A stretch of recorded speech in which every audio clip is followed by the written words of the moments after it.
Hi, I'm Leo, the cat with questions.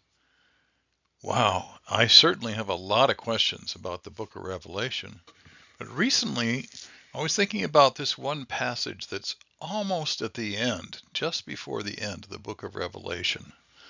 Let's take a look at it. In the New King James Version, it says, "For I testify to everyone who hears the words of the prophecy of this book. If anyone adds to these things, may God add to him the plagues that are written in this book.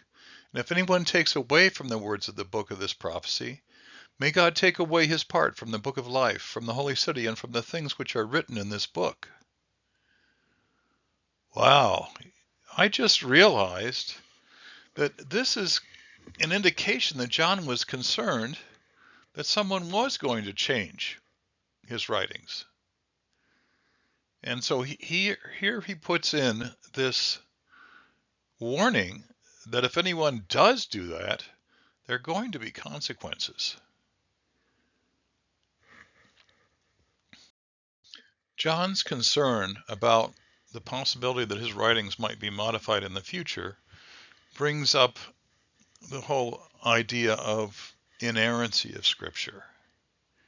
There's a teaching in modern Christianity claiming that the Scriptures as originally written are inerrant, but the original scrolls are not available. Copies have been used as a source for our translation. Some argue that since multiple copies are all very similar, that these copies match the source. Many claim that the copies were protected by God, thus ensuring their accuracy. As far as I know, none of the writers of Scripture claim that their writings are inerrant or perfect, and nowhere do they express confidence that their writings will not be modified. The Apostle John is unique in explicitly expressing concern that someone might modify what he has written. Continuing to think about the book of Revelation, let's look at the definition of the word revelation from Merriam-Webster. It basically is an act of revealing or making something known. So that doesn't necessarily imply that revelation is about the future, or in particular our future. Also, let's take a look at the definition of prophecy. Number one is an inspired utterance of a prophet.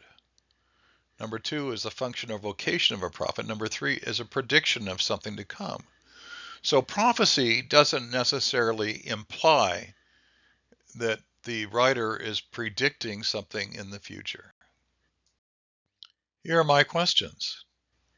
Has anyone ever found text in the Bible in which the writer expresses confidence that God will protect his writings from future modifications? Has the book of Revelation been modified? Could part or even most of Revelation concern events that have already happened, possibly even before the time of the Apostle John?